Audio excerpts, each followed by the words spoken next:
I'm not done chasing after you. One by one, yeah, we're making moves. You can't believe what you want, but just listen to me. I'm not gonna let you go. I won't push you away, no, there's something worth saving. I'm not gonna let you go. No matter how afraid, I promise that I'll stay.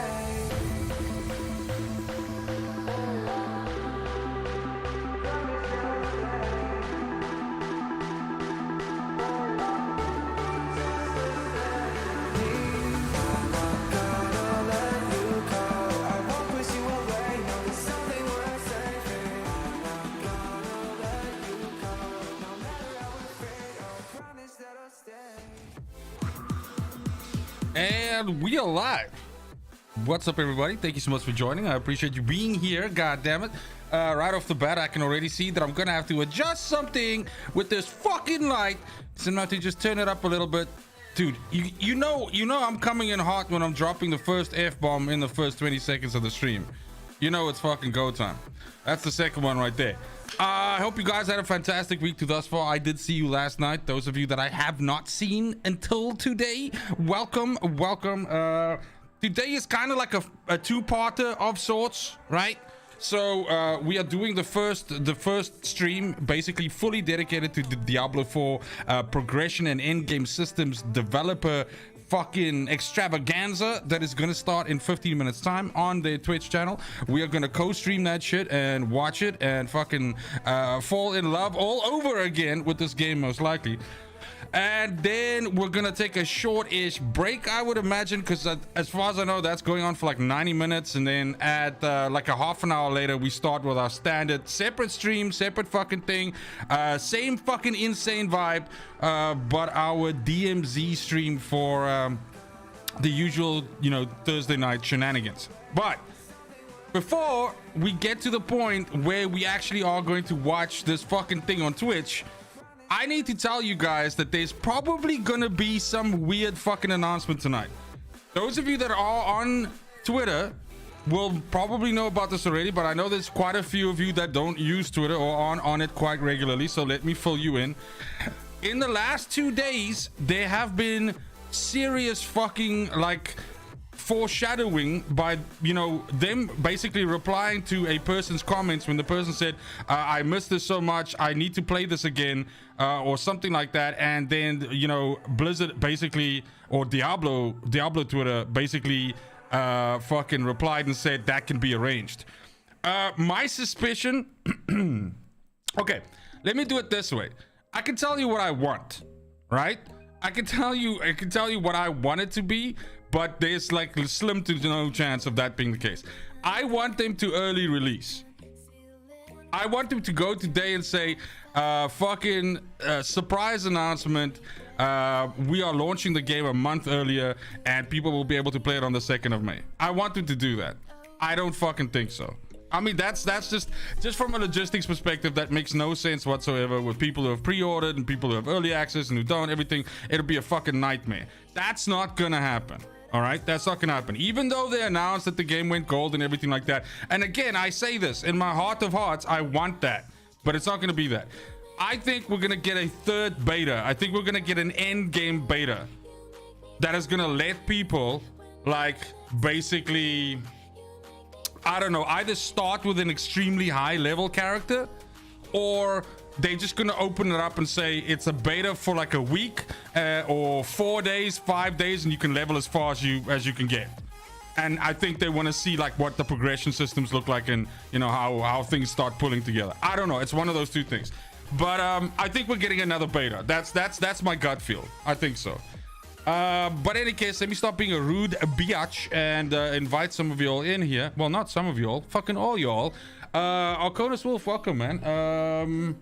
I need to see if I'm not missing any people on the side here. But Arconus, Michael, thank you so much for being here. HD Rock, I see we're back to the old school fucking name. I love it. Good shit.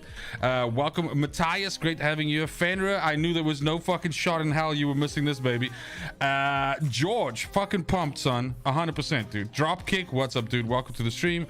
And then Davo, what's up, dude? Welcome. Pancration, great to have you here. Lactose intolerant gaming, big miss on Blizzard's part on not starting this at 420. Yeah, I mean, it's true, right?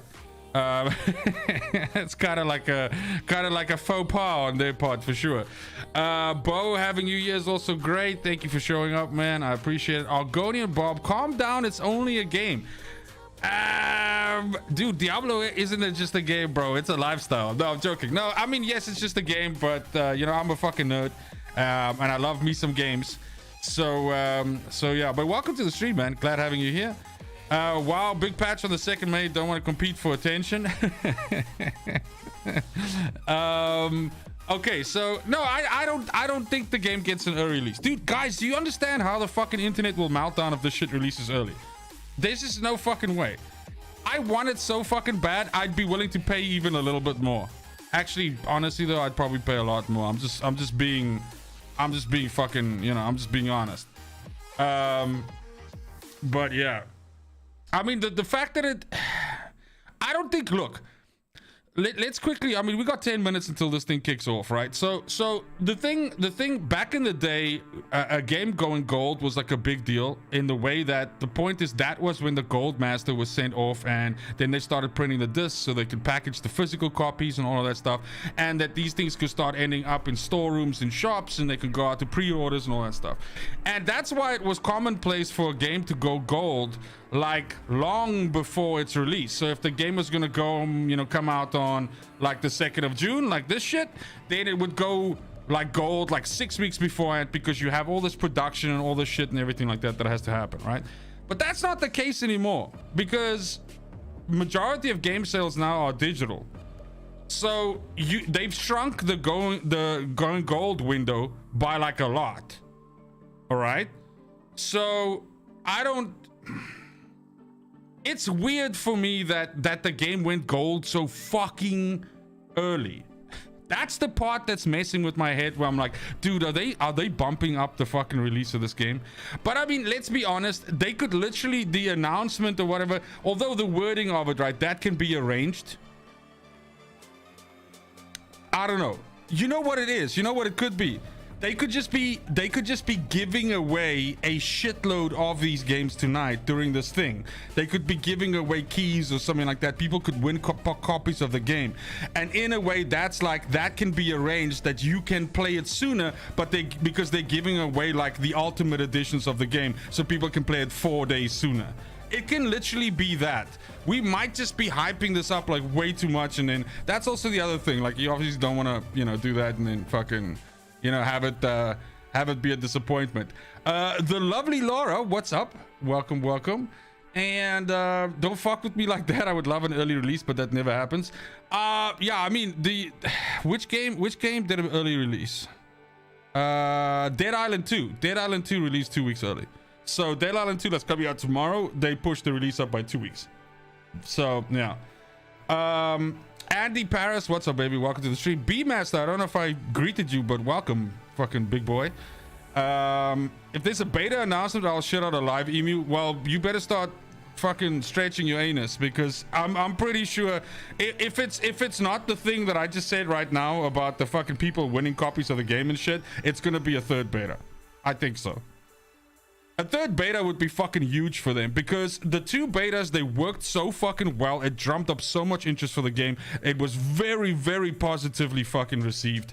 So it would be like a fucking huge thing. It would be big for them.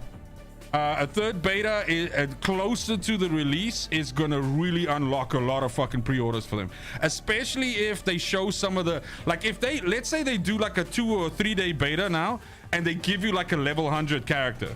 So no leveling is required. You get a level 100 character with fucking all the skill points and all the paragon points up to a level 100.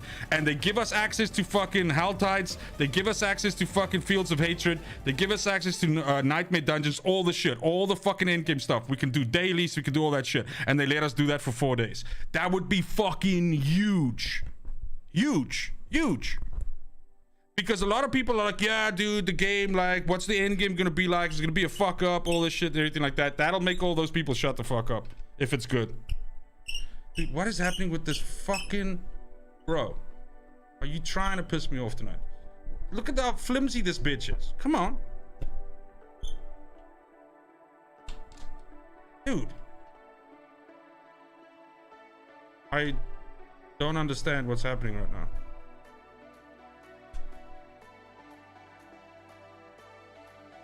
Okay, that's better. That's better. It's better. How's my wife doing? She's fucking phenomenal. We both agree that this week is like taking its sweet ass time to end, but other than that, it's fucking good shit. Thanks for asking, man. I appreciate it. They can't do another beta. I just started burning shows and pre-order Jedi Survivor. I mean, you're gonna have to take 4 days off on that shit, baby. It is what it is, Dropkick. I better pre-order just in case they do early release. I want the wings emote. Yeah, I mean, you might want to lock in those pre-orders. You heard it here first. Remember how long it takes to print something on a disc back in the day? I miss those times, dude. Fucking insane. You were like when you had to write like a fucking like a CD, and it was like it took like 2 hours for the CD to write, and you couldn't do shit with your PC. Like you basically had to start. You had to like start the thing, and then you had to like walk the fuck away and just like leave your PC alone for 2 hours. Because if you just even like opened up internet or something like that, the fucking burn would fail. That's the shit that I had back in the day. The internet would melt down if they let digital copies start playing even earlier. I don't think there's anything more than I don't think there's like earlier access. I think it's either another beta or it's I don't know, some other fucking shenanigans. Again, like I said, this could just be them trying to drum up as much interest as possible into this fucking live show, but also just into the game in general. So yeah. Stephen Aldrich, what's up, baby? Welcome to the stream. Anthony Wiley, what's up, dude? All the way from Australia. Holy fuck, dude, you got up like early for this shit. I love it. U-Jets was possibly a bad idea. Some people only play to get to the end game then drop it. Yeah, but the thing is, you know, you can't just give people 4 days of end game. They need to learn the fucking character, the fucking, you know, not everybody no lives the games like I do. I realized when I looked at some people's like beta stats and stuff like that, and you know, I had upwards of I don't know, I think I had like 60 hours or 65 70 hours or something like that, and you see some people had like 12 and 14 and shit like that. Some people just don't have the time, man, and I get that. So 4 days seems like a lot, but it's not that much. It might just be enough for you to wet your whistle and go like, oh my fucking god, I need this game in my life. So yeah, that could be the fucking thing, right? I'm curious about the Paragon leveling. Did you say it goes up to 100 max, or will be infinite torture grind like D3? No, it's 100 max. As far as I know, unless somebody else has better information. It's the first 50 gives you skill points, and then from 51 to 100 gives you 4 Paragon points per level, and I think it caps out at 100 as far as I know. In fact, if you looked at the achievements and stuff like that, then basically it also mentioned like 100. So yeah.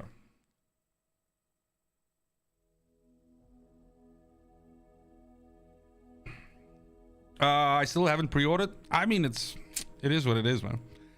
I remember the very first releases of commercial grade burners, let alone consumer ones. Dude, they were also like massive. They were noisy as fuck.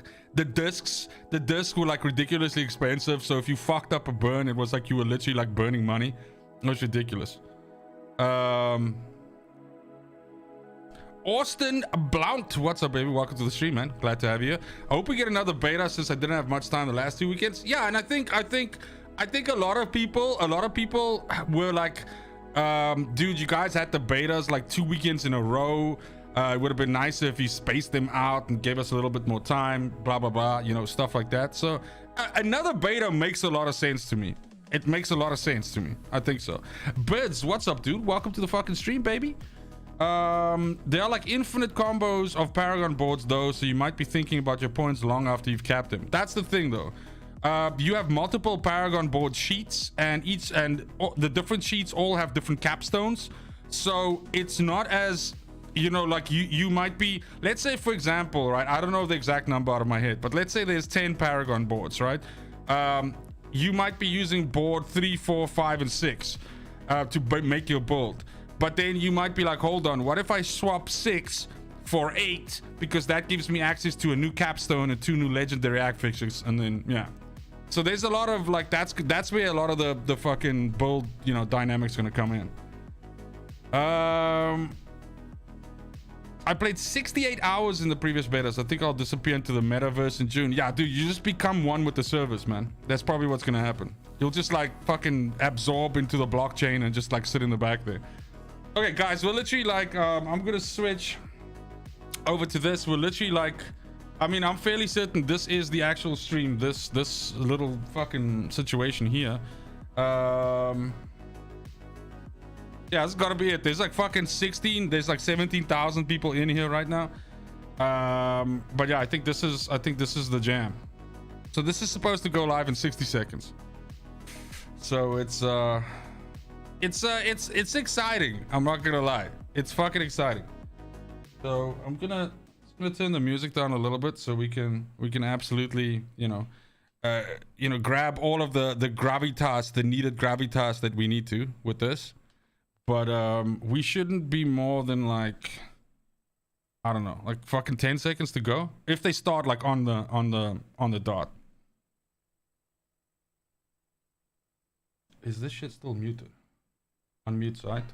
That's probably a good idea. We lose their fucking mind if we don't have any sound. Yeah, so see, they're already like 10 seconds late. It's so fucking nitpicky, right? Dude, they're 10 seconds late. Come on, man. I mean, if they're 10 seconds late, it gives us time to dude, I'm at the right fucking place though, yo. Live now. Yeah, I'm at the right place, dude. That'll be fucking hilarious. We're like watching somewhere else. Maybe this is a good time to just quickly, power level up with a little shotteroonie. A little shotterini and cheese. Oh shit, thanks baby. I'm not gonna have dessert now. I love you. But just leave it there for me. I'll chew on it later. Thank you. Dude, my wife just came in here with like a, what do you call it? Like a chocolate lava pudding like thing. Like she's been experimenting with the stuff and I think she's perfected it now. So I, as much as I want to, I'm not gonna sit here and eat a chocolate lava pudding with a fucking spoon right now. I'm way too excited and I have to talk. Shit. Okay, these guys are late. I don't know what's going on. This is Omega cringe.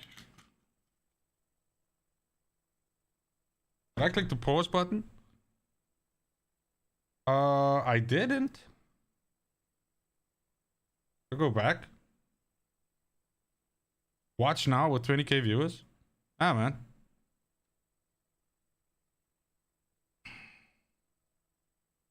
Oh shit. Being some class balance. Okay, thanks for that. Changes in regards to some of the beta feedback that we ended up receiving, as well as the dungeon feedback that we also received during our beta learnings that we actually posted last week. So without further ado, I'm going to stay quiet for most of the stream. You'll see me more towards the end, but I will pass it off to Riker to kind of start. I'll be on Twitter the whole time. He's very busy. Yes, I'm looking at chat. Yeah. Yes, I'll be looking at chat because we will be doing Q&A afterwards. True. But I will pass it off to Riker because obviously, Riker, you've had quite a journey in getting down here, and of course, over the past our boy week, Riker is right below us here. The latest builds of Diablo 4, and would love to get your take and kind of hear like how was it? Yeah, I mean, absolutely. So I've been waiting for Diablo 4 since years before it was ever revealed. I've been waiting. See, so the long, voice sounds different now. Transforming into Deckard Cain. I mean, look at me.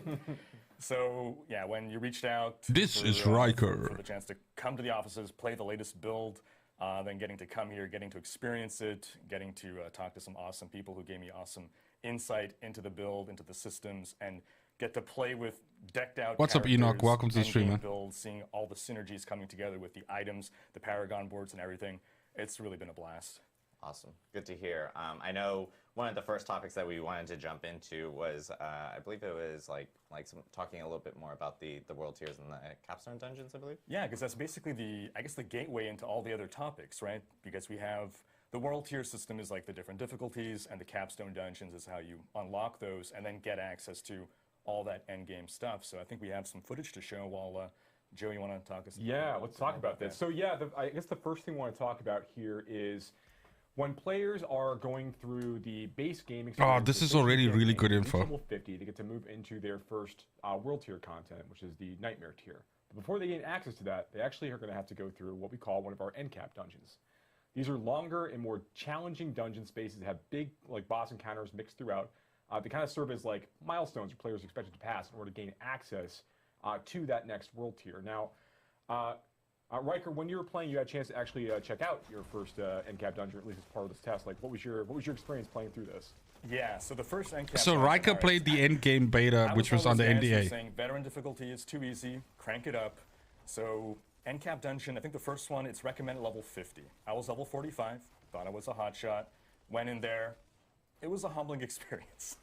That's how I discovered that, yeah, if you die enough times, you got to go back to town to repair your gear. So hardcore players beware. I had to learn like boss mechanics, study, adjust my build, and eventually put my tail between my legs, go power up a bit more before trying it again. But then conquering it felt like a really great achievement, very satisfying. Yeah, these aren't really spaces we expect players to want to go and like try to farm and try to get a lot of things out of. It's more these are milestones, gates for players to pass in order to gain access to that Nightmare tier. Once the players actually get into this next world tier 3, they're going to get access to a few new features. We're going to talk about a number of them today. So you'll start to see that areas of the world are going to be affected by the Helltide system. You're going to get access to Nightmare dungeons. You're going to start to see unique items begin to drop in different parts of the game. And then you're going to start to see sacred and ancestral items also begin to appear in World Tiers 3, and then particularly in 4. And also, in addition to those things, the world, of course, is becoming more dangerous as the players step into Nightmare and Torment tiers, World Tiers 3 and 4 respectively. Monsters can do more damage. They are going to be more aggressive. There's a number of changes. Joe, do you have any thoughts on like some of the changes that we made to monsters in World Tiers? Yeah.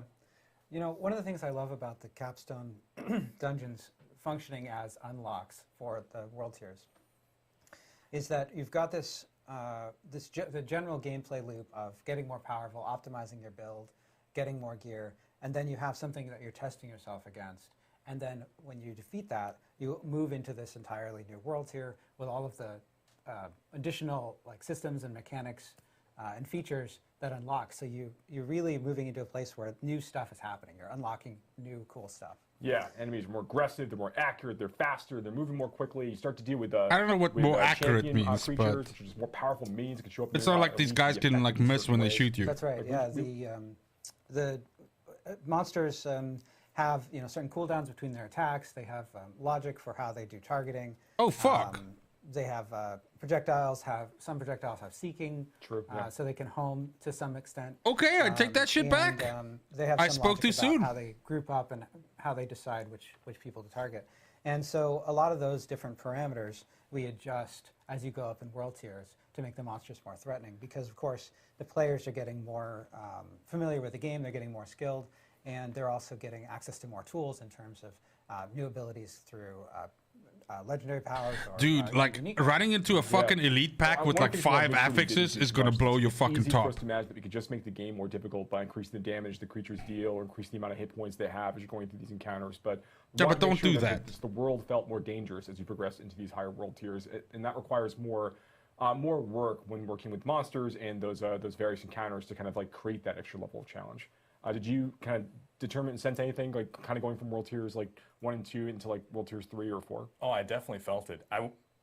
You stated in the difficulty descriptions, I guess I just glossed over it and I just expected more damage, more health. Yeah, I know how difficulty works.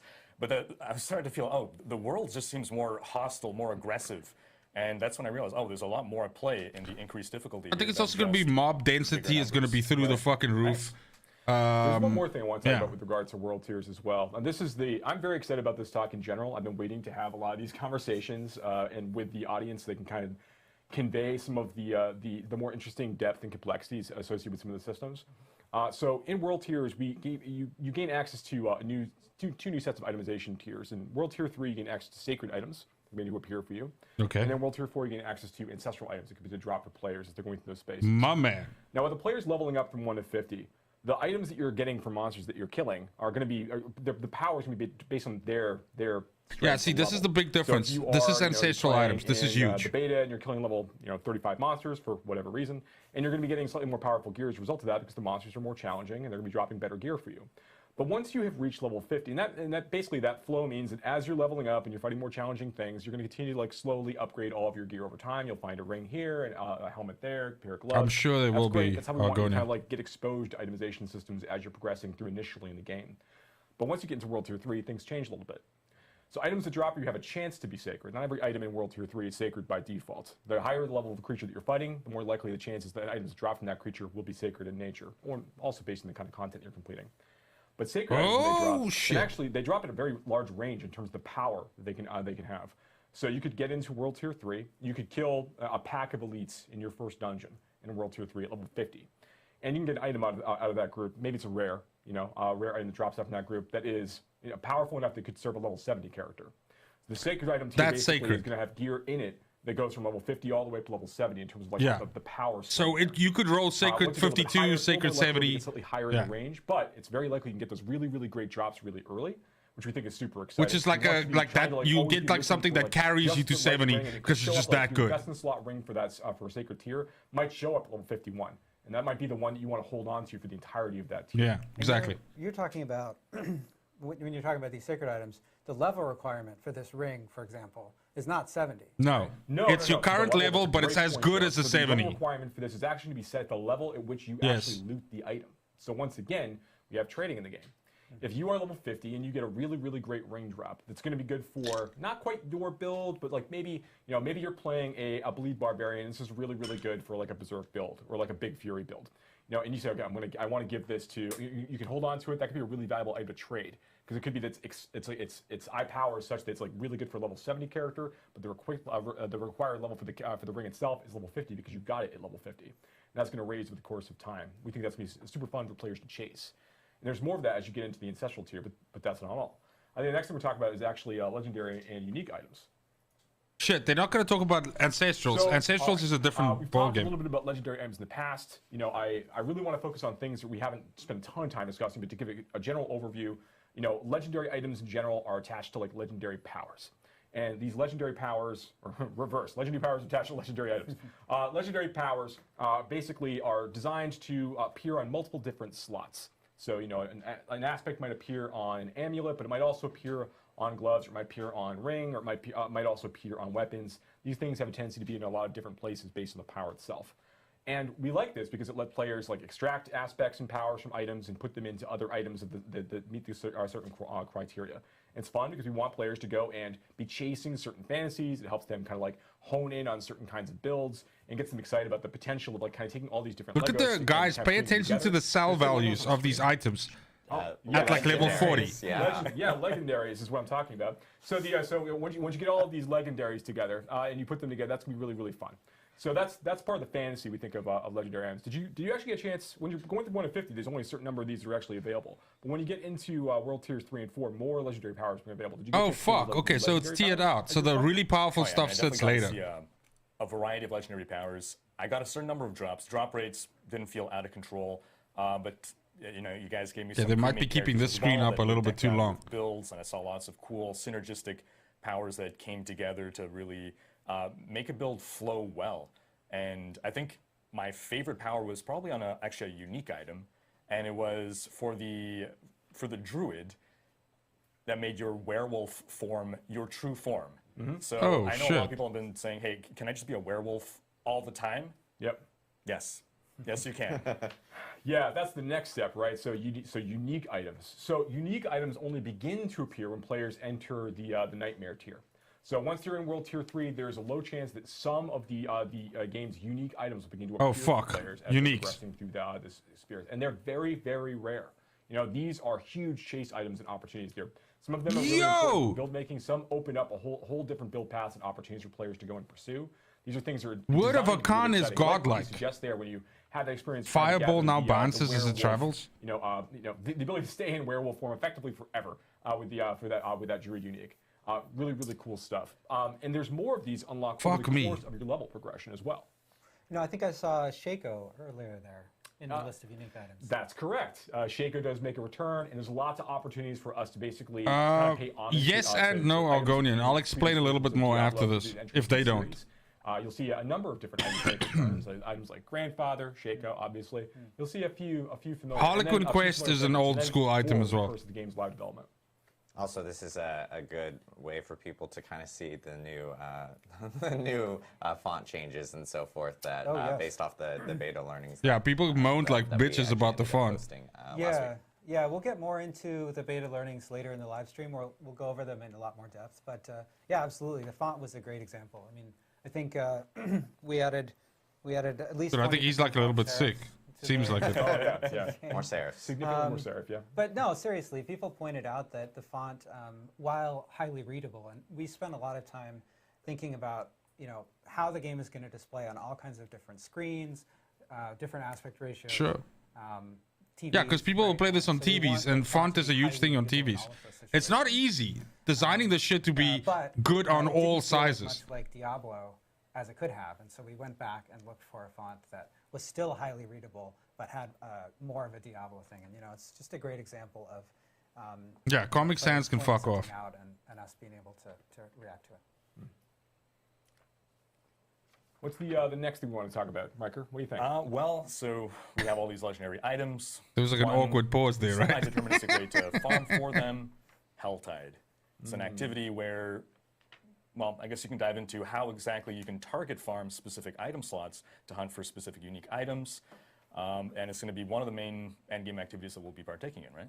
Yeah, absolutely. So as I mentioned before, once the player gains access to Nightmare Torment tier, they are going to, or Nightmare tier, they're going to start gaining, they're going to start seeing some of these new activities. One of them, which is Helltide. Helltide is basically going to be. Dude, look at the skill bar. It's like full lightning. Sanctuary. The sky turns red. Blood begins to fall from the sky. New monsters begin to appear. Everything is more challenging. New events are going to start showing up, and importantly, as you're killing creatures when you're within one of these Helltide areas, you're going to be getting what we call cinders. It's this new currency players will be able to collect while they're specifically within these spaces. And this is great because you get to take these cinders, and as you're wandering through the overworld, you might be running on your other players. You might be helping them do events together. Everyone's getting their own cinders as they go. You'll be looking for these Helltide caches you can see here. And these are great. To your point about being able to target farm for certain kinds of items. So every one of the caches in the Helltide zone is actually tied to an item slot. And they all have different costs. So you're you'll be gathering cinders by playing within this space, trying to locate one of the caches that have the item type that you're looking for. Whether maybe you're looking for an amulet or looking for a ring. Maybe I fucking love this system. I really do. Go find a helmet cache. You want to keep trying to go after the helmet cache and the rare, desperate hope that you're going to get exactly the unique item that you're looking for, right? That's cool. We want to give you some of that opportunity, to target farmer a little bit. But there's actually a little bit of fun there too. So one of the things that's one of my personal favorite parts of the Helltide there's the idea that the players there's an extra set of stakes, right? When the player's running around with these cinders, they have the chance if they die, they're going to lose about half of their cinders every time they fall. And they don't drop on the ground; they're gone. So you have to be very careful about when you're looking to overextend as part of the combat experience. So the cinders are you can actually lose them, so they're a temporary currency. You are putting yourself at more risk. I don't know if he's mentioning that well enough. The greater you get, the more likely it is that you're going to lose things. That's right. And there's a time. I think the cinders only last for the Helltide duration. The Force of Hell only arrive for about an hour during when they are actually active. And different areas of Sanctuary are picked for Helltide Zone each time it rotates and moves around. So you need to make good use of your power. And if you leave a Helltide Zone, those cinders are gone. You have to. You see, it's a temporary currency. It's only good for the duration of that time inside the zone. You gotta find yourself a cache to kind of deposit those things. Yeah, absolutely. Okay, that's huge, man. That's huge. That's 23 minutes left on the clock. So I start by I'm scouting out the different chests or caches to see which is the one that has the slot that I'm looking for. What are the different costs? And then I'm doing some quick math. Okay, I'm gathering cinders at about this rate per minute. I have this many minutes left. Okay, I think I could afford the most expensive, the weapon slot, and I got to backtrack to that place in order to get there. And then I died. And I'm like, okay. Recalculating. Yeah. Okay, how much time do I have left now? And okay, GPS, so quickly. Yeah. And then I died again. And better luck next time. Another hour before the next one comes around.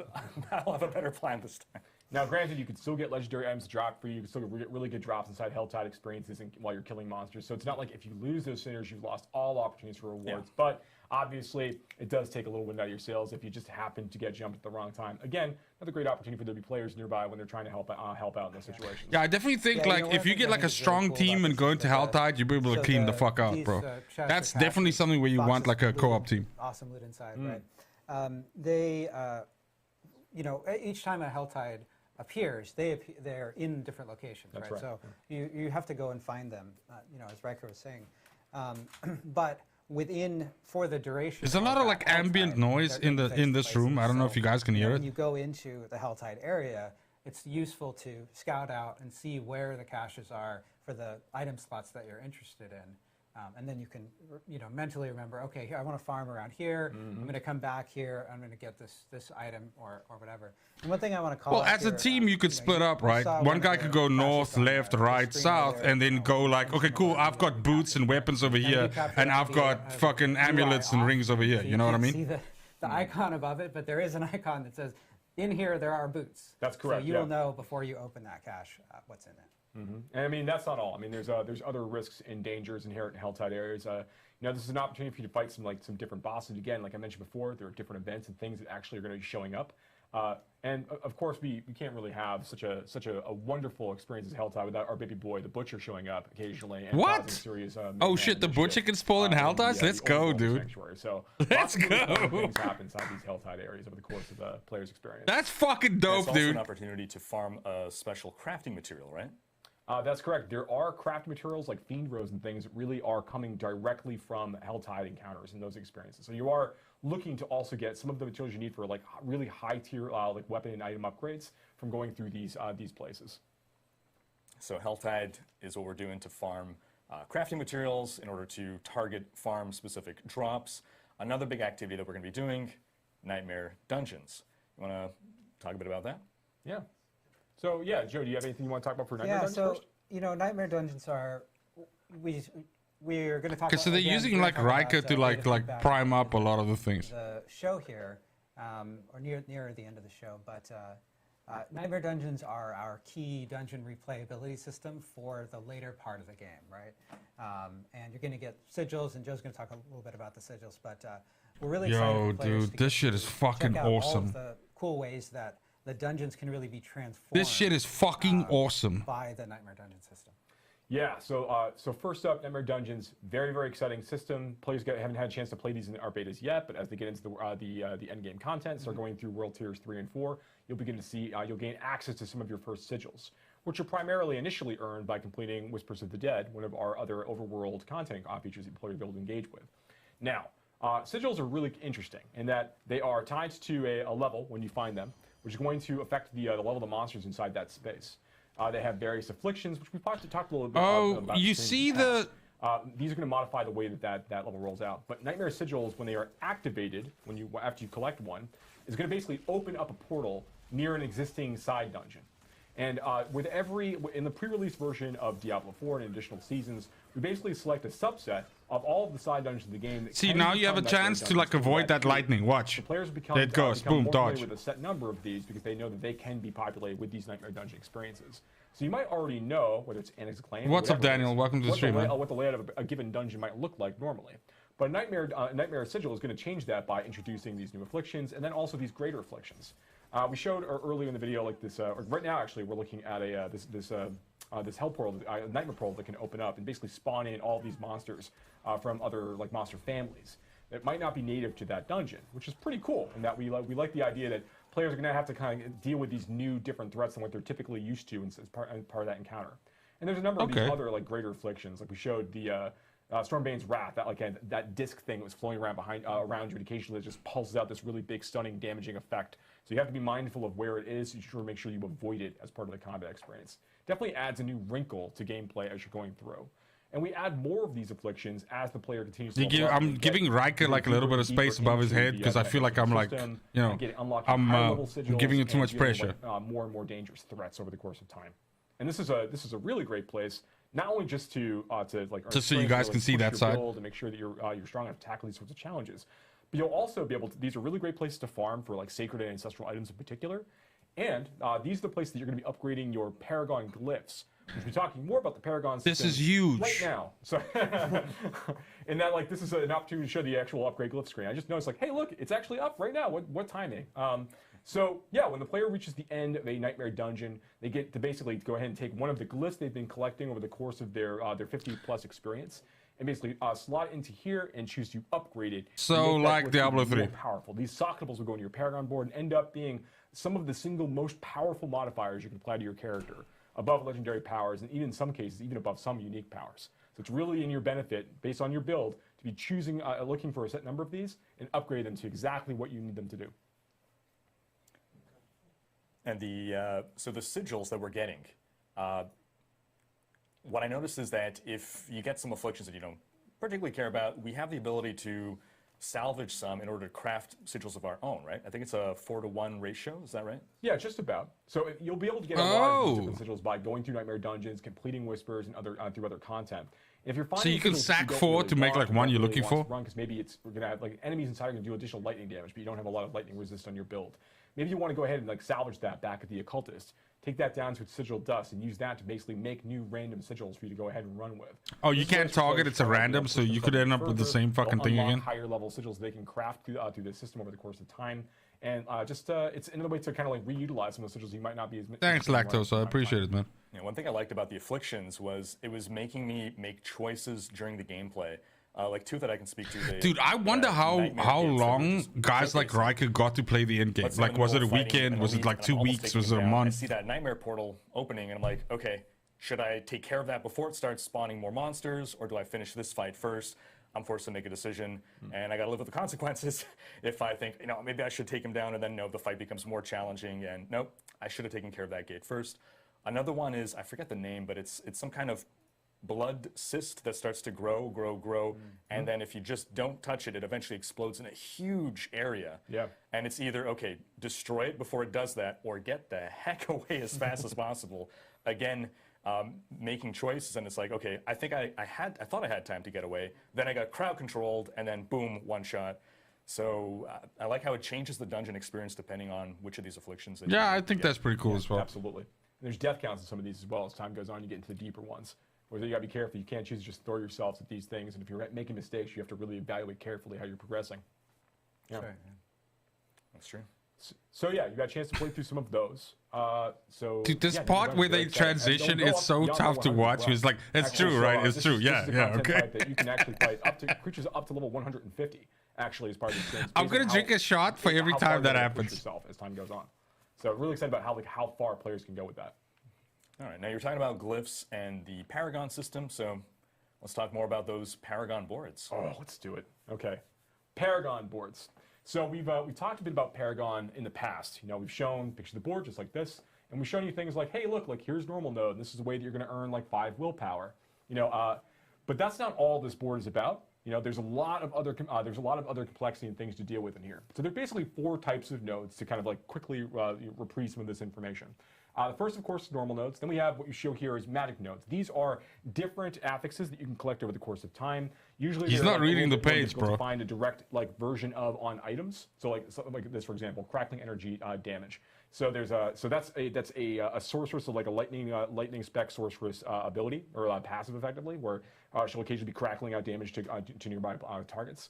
You can now boost that by finding this particular magic node, which kind of might eventually unlock other builds for you to kind of go and chase after. But then there are rare nodes, which is on the next slide. And here, okay, so there's some information here. Yeah, this is good shit because it allows you to stat focus into something to unlock additional focus. There's a bonus effect down below that you can sort of see. Where on this one, it is, another 60% damage to elites. If you reach a certain amount of dexterity for your character. So the point here is rare nodes on their own, which there's about 10 or more per board. Rare nodes are already pretty powerful generically. But then on top of that, if you were able to hit these thresholds for the stat requirements for these rare nodes, that is going to make them very, very potent for you indeed. And when you're looking at the board, these are some of the most critical things you'd be thinking about when you're plotting your path through each board. Which of course, there are a number of boards available for you at launch. And then when you'll be able to rotate them, you'll have to choose. Oh fuck, dude! He said at launch. That means there's more Paragon boards coming later. This is a really important thing. Yeah. One other bit about this, just because it's easy for me to forget about, is that when you're going from Paragon board to Paragon board, like in the first Yeah, board, you can also this might be the orientate it. cost. But then when you're looking at the second board that you're progressing through, those requirements are actually going to go up. So it's not in your interest to go like run from board to board, just unlock as many of these as you can directly through that way. Oh shit, it's cumulative? Because the next board that you unlock to get more rare nodes of different types, those will be a little more expensive to unlock those bonus effects. The thing I think is really interesting about these is Okay. the way that I look at the board, right? When I open a Paragon board, the first thing I do is go and look at the nearest rare nodes to me, to where I'm starting, right? And then I look at the requirements for those bonuses, and then I start looking at the normal nodes on the way. I'm like, oh, okay, well, I'm pretty close to the dexterity required here through my gear. Are there some dexterity Pick up some dex nodes on the way there to boost you up. Yeah. No, it makes complete sense. How much do I care about that particular bonus? Then I'm comparing it to the other ones, and I'm thinking about that. So Dude, I wanted them to show us the legendary fucking clips, bro, which is in the middle here. Turn on these bonuses. Absolutely, and that's not all. There's one more node type as There well, we go. and we're going to get back to Legendary, just a baby! second. So then we have our legendary nodes. So every one of the boards for each of the classes has a legendary node somewhere on it. And these are really, really powerful powers like you'd expect. They are a legendary power, effectively unique to the Paragon board system for that class and for whatever that particular board is trying to convey. Dude, that's fucking huge. So these are really, really powerful Even things this to go one and is collect. sick. They're actually not the most powerful thing. This is just an additional extra powerful affix you can kind of apply to your character, but you kind of do this in Yeah, concert with other dropkick. That's things why I that you mentioned, can look at what the mention item's selling, how And I much you're also getting talked for before it. about glyphs, and we're going to talk about that next. So when you basically, as you're going through the board, there are going to be these sockets that you can unlock, and the sockets are going to be sitting adjacent to a number of other regular nodes. Now, the way that glyphs work is that you're going to put them into one of these sockets, and they are going to be affecting nearby nodes. This is and also insane, fueled by man. Other nearby nodes. So if you hit certain thresholds inside some of the glyphs, you're also going to unlock powerful bonuses. They're going to also affect nearby nodes at the same time. And as I mentioned before, glyphs can be leveled up pretty high. They continue to grow the radius of the affected nodes as you level up through certain tiers. So it means they can affect larger and About a larger half an areas. hour, William. And the Welcome to the boards are stream. not symmetrical in nature as you're progressing through. Because the player can rotate their board and choose which gate they actually want to enter from, you have to like kind of choose from board to board where are the sockets on this board.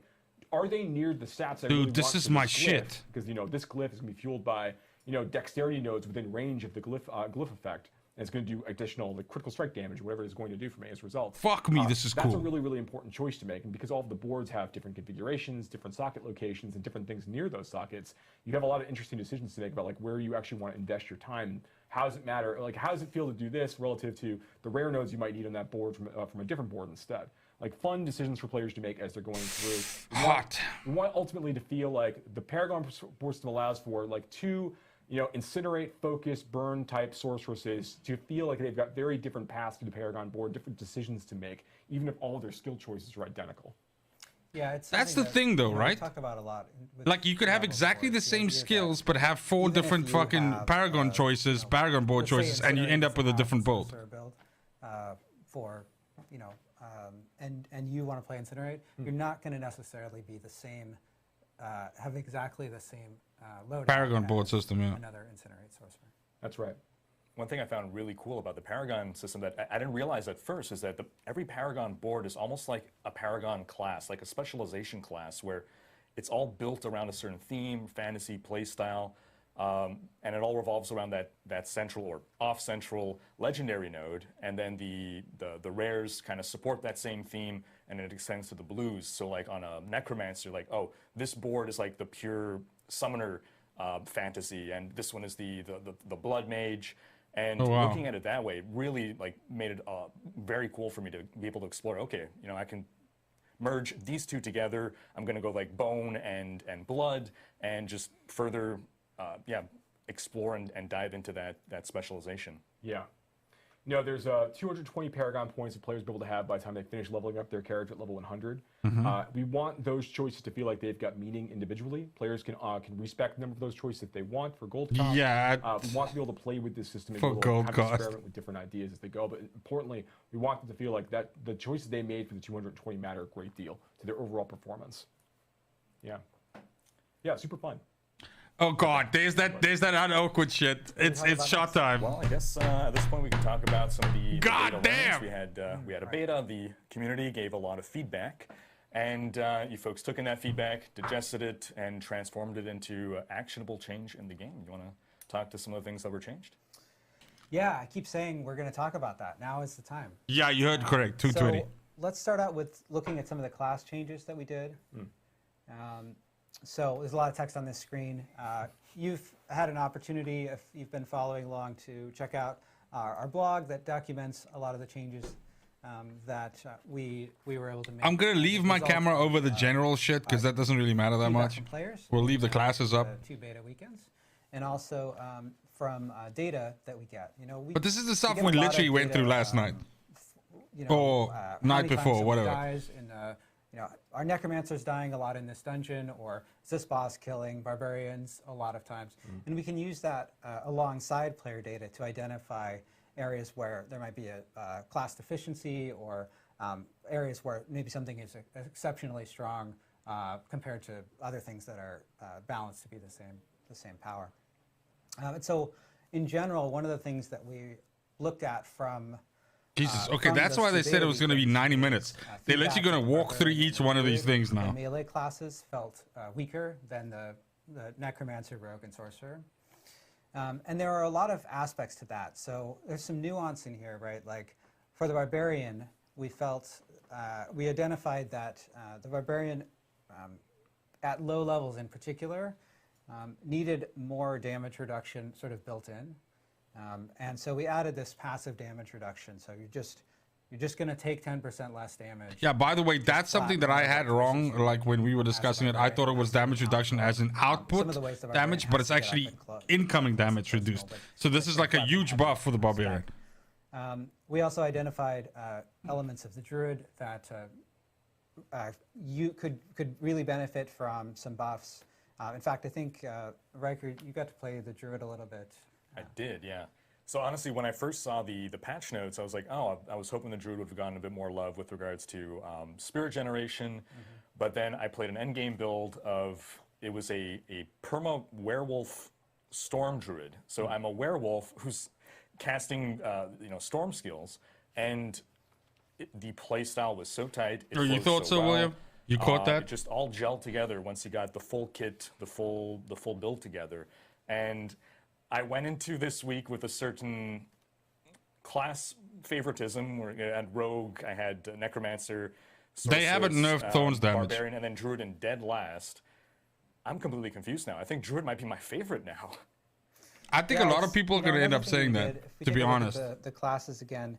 Another thing that we did in terms of the melee classes is we took a look at bosses and monsters, in particular their attacks that deal damage in an area where it feels like there wasn't a way for the melee class to deal damage effectively while also avoiding incoming damage, right? Because a lot of times you'll have the opportunity for a ranged class. No, and by the way, Davo, I never said they nerfed Thorns damage. position Thorns damage is doing more good damage, shit. or, damage per second. And a melee class is sometimes choosing between taking damage, because even with the case of a projectile, the projectile is originating in many cases from the monster and then traveling. So you have less time to react in some cases. And so we took a look at boss abilities and bosses that our data showed were much more deadly to melee classes, and we adjusted some of those abilities.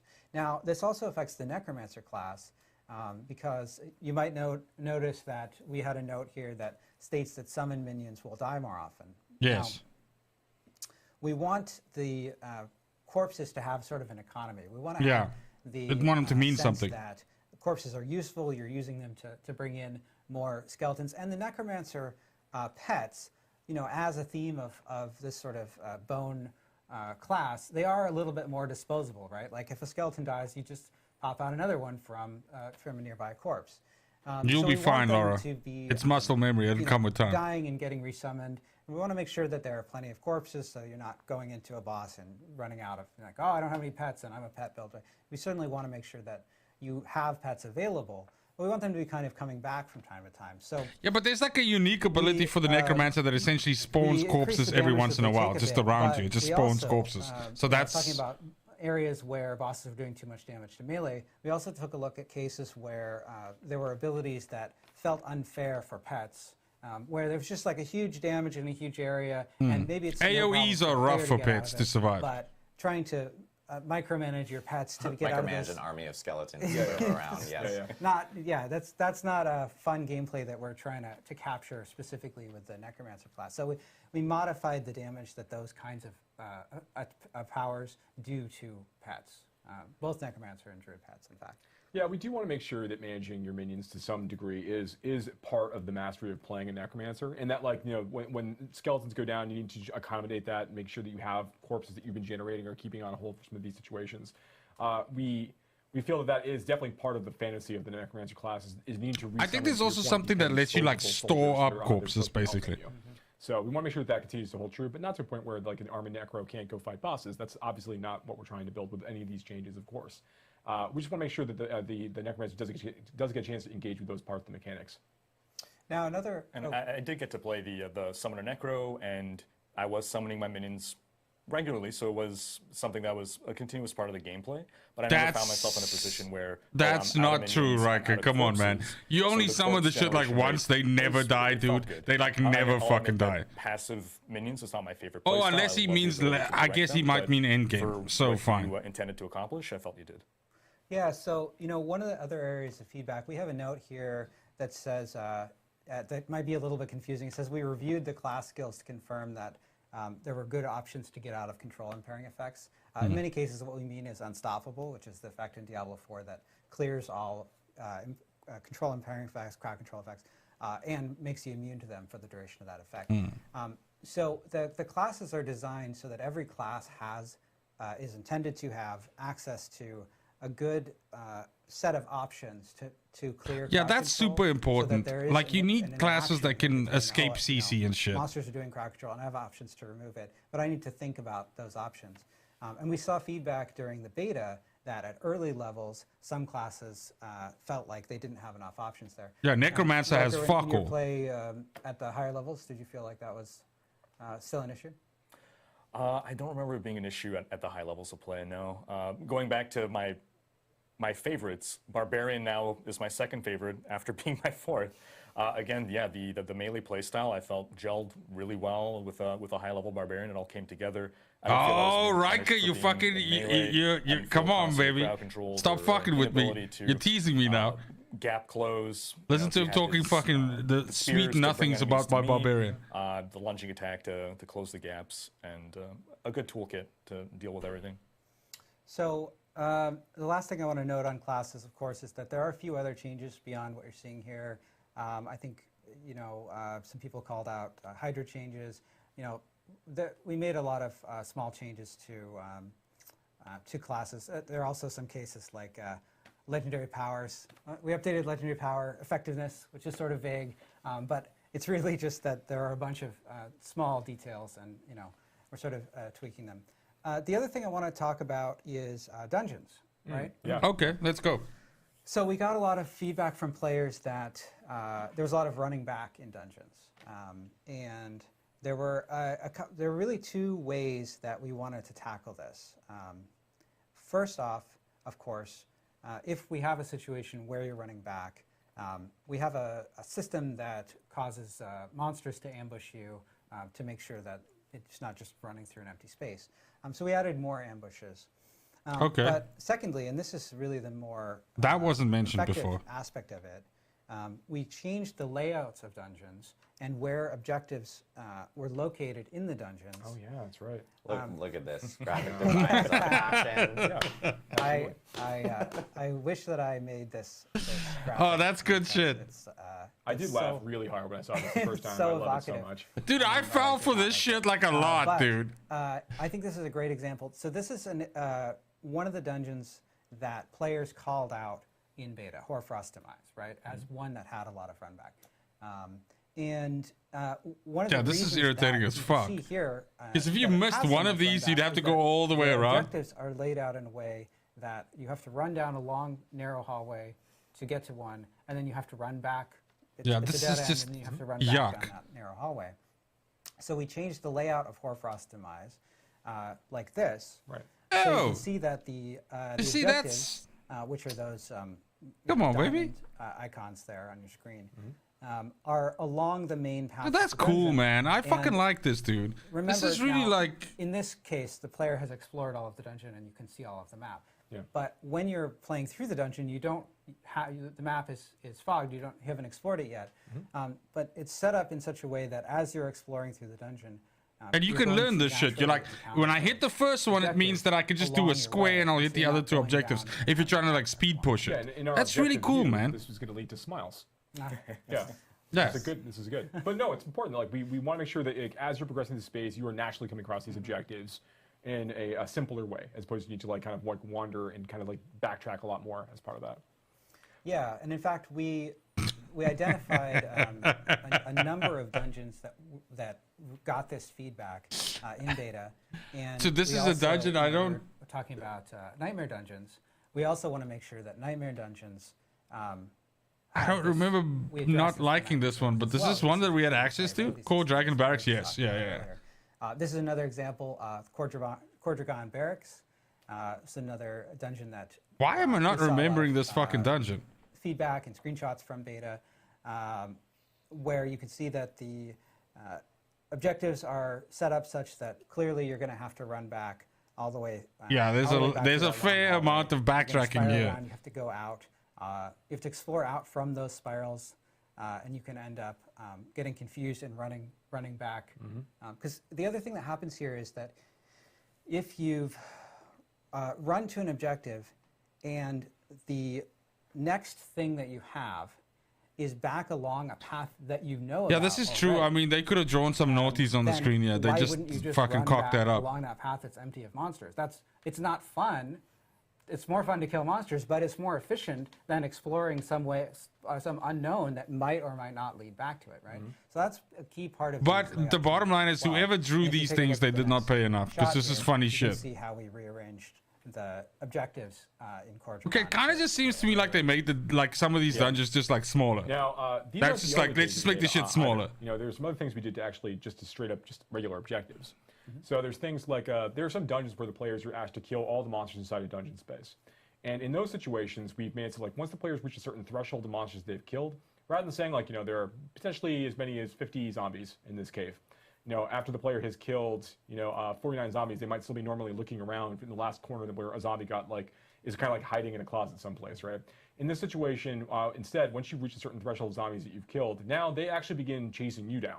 They start looking for you in that situation. Such Okay. that you don't need to go crawl through the entire space and explore every inch of unexplored Which area in that dungeon which just is to a find nice the system zombies. compared to Some the of them like can do actually 90 and then situation, pass which is a through. great This change. is like Make it do a little 90 and then easier the to other do 10 will things. chase you down. And then there's another one. Like there's we have features where or dungeon objectives where the player is asked to go and collect like anima, which are just these objects. They're like these motes of energy that drop on the ground when you kill certain kinds of monsters. Sometimes you need to go and gather a whole bunch of these things and then bring them back to. Okay, another look, area I to will deposit say them, this, some right, have guys? them in the doorway, Something boss, something that all I'm kinds of not things like you can do. hugely a fan of right In now these situations now, is that the players basically, are collecting this, you know, this that big animal when they're running patch around, that we running went around through, the that big dungeon, thing find that out we all went the through, features to do these they're things. just So they're narrating also all of being, this very now for us fast for like at the collecting last objectives. 45 It minutes. goes back to We've gotten class, some you new get some other info, things. It's actually but really great. When you actually deposit these things, you're going to get. I feel like a lot of the stuff There's lots we've of things just we're trying to read make sure that those already. experiences, like, help, And like, I speed don't you know up how I and feel build about grace, that. to I'm not engage like with, while like you're also super going through a pumped, lot of the layout to be changes that honest. Joe just talked about. Yeah, so I'm glad you pointed out. His mic's cutting out. Kill all monsters, because players rightly identified a couple of key problems. Like first off, Yeah, his shit's malfunctioning. with kill all monsters, of course, if you're having to go and hunt down one of those monsters, that's effectively backtracking, right? You're running through an empty space. And the other aspect of it is that the sort of the intensity curve of like the excitement in the dungeon is going down. Like you're backtracking through a bunch of empty space, and then when you get there, it's not going to be an exciting moment. There's going to be four monsters hiding in the corner, and you're going to kill them, and it's going to feel sort of like, well, I guess that was a requirement that I had to turn one off. spider. Right? Yeah, it's almost similar to like Den of Evil, Diablo 2 feel and so forth, but now them being able to seek you out and means less backtracking, less hunting in corners for that one fall in or wherever. Well, yeah, and the other thing I like about it is that it increases the intensity at the end of the dungeon, right? Because you have the monsters, you're still clearing the last monsters, and now you have monsters running at you. But what was your experience with these changes? Yeah, so this was probably my #1 complaint about the beta. Was Dude, that was almost a shot. That was very close to a shot. I reach a point where I'm like, okay, I have to run back or I have to go look for a monster. DJ, And what's up, with baby? these Welcome to the changes, stream, man. I don't think I ever had one of those moments, or at least I'm not going to say there was zero backtracking, but there wasn't enough that it would have come up as an issue that I would have complained about. I know some people, say, "Oh, suck it up. Backtracking has always been part of Diablo. It's part of the game." But like the changes made hasn't made the experience linear. It's not like, oh, now we just have 1 quarter to go down. As you were saying, like now if you do go on a side path. Oh, so he's actually played the changes. Things to run into, but just overall, That's everything huge. From an experience So standpoint, he's not just talking about flows a playing lot better. before the changes. He's played with these changes I know with beta affected. learnings and everything that we took in from the community and we posted on the blog, we actually had a big question in regards to dungeons and resetting dungeons. Oh, here we and go. how This that is going to actually be a works. thorny one. And I do want to take some time for you guys to be able to clarify a little bit, because there's tons of questions, and then we tried to clarify, and I think we made it worse. So we're gonna Let's re-clarify the clarification. Exactly. Yes, so the reset dungeon button, right? So we added this button earlier in development when there wasn't an easy way for dungeons to reset naturally. In fact, the way we added it led to some undesirable secondary effects because it was instant. It didn't care if you were inside the dungeon. So you could be in a fight, you'd be like, oh fuck, I'm gonna die, I'm hardcore. Boop, reset, if you're a safe. hardcore character and you're in danger, you can just press it and Get out. presto, you're all good. And since we initially added this button, the amount of time for dungeons to reset organically. Dude, why the fuck are they using mono-directional mics or something like that? Because I don't know if you guys can hear it, but it's fucking with my ears. Because it's going how bep, portal bep, bep, works, bep, bep. how dungeon reset work. And so the way that it works today, if you are outside the dungeon, and if everyone from your party is outside the dungeon, so if you're alone, just you, and there are no town portals open in the dungeon, then the dungeon will naturally reset over a period of about 60 seconds, about 30 seconds of matchmaking and 30 seconds of cleanup. Or if it's partially completed, like maybe you got halfway through and you're like, you know what, I have to do something else. I'm going to go, kill a world boss, or, I want to do something else now. Then it'll take a little bit longer to reset. It takes about 150 seconds, but it'll still reset naturally pretty quickly. And the other case here is that you've got maybe you're doing the dungeon and there's some particular objective in the dungeon or side quest in the dungeon, and someone, one of your friends joins and they want to do that side quest too, right? But maybe you've already completed it in this dungeon. So you can also hop out of the dungeon, which you can use through the leave dungeon button right in the UI as well. It does have a short cast time, so Not as quick, yeah. but it's right through the UI. You can do it from anywhere. Invite the other person to the party, to your friend to the party, make them leader, hop in, you'll get a fresh dungeon as well. Yeah, so hopefully that clarifies. You can still Okay, that's a completely different fucking resetting case, what they're dungeons saying is now. still a thing, So resetting in dungeons V4, is still a thing, it's just not instant. That's basically the TLDR. You just It's have not to wait a little instant. bit longer for the It's dungeons just, themselves there are some to- things that'll happen that'll change the did wanna go timing, to, but you can't just go like bloop and reset two anymore. specific changes That's that huge. we also obtained through beta that we didn't actually record on the blog. One you actually tweeted about, which was about ultra-wide screens and being able to control cast. Yeah, this distance is a and big so problem. forth, and People it can was teleport specific from one side of the abilities screen and to the other whatnot. side. So, Ultra people who wides are gives them an using advantage, or ultra-wide throwing like or hydras. Ultra-wide screens wouldn't be able to essentially cast to the furthest corner of their screen and be able to use abilities in that type of way. And then one other thing that we did notice during beta, which was world boss encounters, and how players would actually complete a world boss encounter and then go back to town. Yeah, you and could then world find another way. and of then being able world boss, to, world in that boss. same If you killed window, your world boss fast enough, you go could through another world boss encounter to do 'em like to tons of obtain, times. multiple opportunities of grabbing loot, which is something that we also did address through the beta learnings that we received from players. So That's true. Now, I'll point out that the first time you kill a world boss in a week, you are going to get more loot than you'll get on subsequent. Yeah, you weeks. get like There's a additional cash. incentive to like there's Algebra less break, what's up, incentive to baby? try to, Welcome to the stream, man. Find a way to like kill the same world boss 10 times, but you certainly will get some rewards from yeah, subsequent. exactly. Yeah, so it's not the exact rewards or a clone of the rewards that you got from the first kill themselves. Great. I know we ended up learning a ton from the community in regards to the beta. Obviously, you guys got to hear a little bit about the endgame systems within Diablo 4. No, I'm good. We do This is have how I speak. a cool... What's Is it this? time for a surprise? Is it time Oh, for shit, a is it the surprise? announcement? time Let's for a go. surprise. Oh. Wait, what? If you've been hiding on the internet and have not seen Rod Ferguson make very, very nonchalant tweets about this, This is the and more. this is the and more. Oh, God, the- here we the go. Actual, broadcast, I would say. Happy to announce that we've been hearing a lot of feedback from players about wanting to experience more Diablo 4 and check it out, before the game's release in beta. June.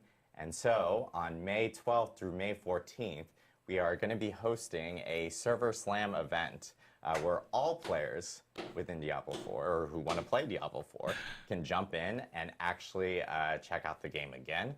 This is a really important weekend for the team and the dev team here because Third beta. we need as many people to really log in, check out Diablo 4 and play through the game because we need to test out our servers some more before we actually launch. Joe, I know you have a lot of Let's go, baby! want and need and emphasis towards this specific weekend, so I'd be curious to hear.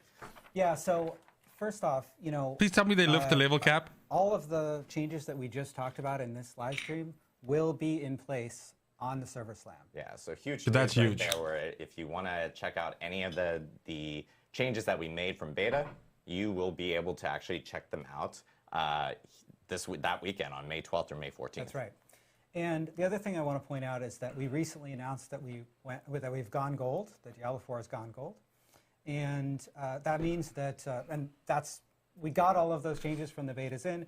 We did tons of server. We learned a ton of stuff in terms of our servers, in terms of server configuration, making sure that we were fixing bugs. We deployed hotfixes during those 2 weekends, and so we were able to really improve our confidence for launch through that, and that's why we're so confident. Well, I've got a secret about that weekend that I'm going to tell you guys after this is done. Is to slam those servers, right?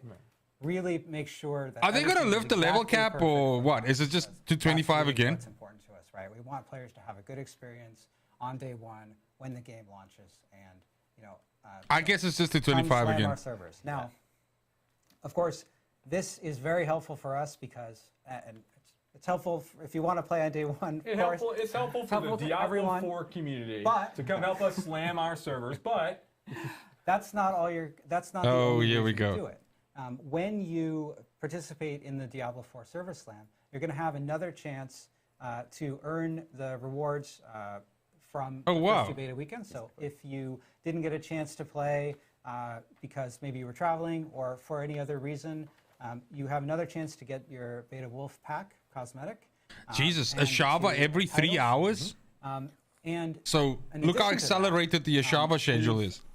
for this Server Slam weekend, we've set the level cap to level 20. We've Level adjusted 20. the legendary drop rates to be consistent with what you'll see on live, rather than the inflated drop rates that we had in the first 2 No, level cap is 20. You just said it. which were there to make sure that we got plenty of testing on our legendary powers. And on top of that, you're going to have 48 hours to slam these servers, right? Now, during this time... Remember, this is also a Ashaba shorter is beta, right? The starting previous about one was 4 24 days. hours This is after only the 2 servers, days. Go up, and then every 3 hours after that. So you can have, I think it's 9 opportunities to fight Ashaba. Yo, If you get to level 20, and you kill a Shava while you are level 20, so max level in this test, in this period of time. What level is it though? 20. It's 20. So you got to be level 20. Yeah. To get don't show up in the Shava at level 5 and think you're going to get this. Yeah, expect you'll get the Right. reward. But what you're going to get is this Cry of a Shava mount trophy, which is exclusive to this Server Slam weekend. You can see it here on, on your screens. Yeah, the trophy there and that horse's hip on the saddle there. Very nice. Oh wow, that's bigger than I thought it was going to Yeah, be. That's awesome. We basically cut a horn, part of a Shava's horn off. Oh, and, fuck. You know, added some gilding and some nice metal work. Dude, there's there. no way you can hit 100 in one day, bro. Mount trophies in Diablo impossible. are cosmetic. It's gonna take at least like 80 hours to hit max level, along dude. with mount armor. So this is a trophy For the that you average can mount. person. It mounts. Some trophies mount on the saddle. I don't know why I'm pointing to my shoulder. This is where the saddles go, apparently. Or they can mount on the Let's side, go, of the horse's dude. flank, like you see here with this trophy. Yeah, so again, like all rewards from the original first 2 weekends of the beta, including the 2 titles and the beta wolf pack will be available, as well as the Cry of Ashava mount trophy. And for the mount trophy, you have to be level 20 and kill Ashava.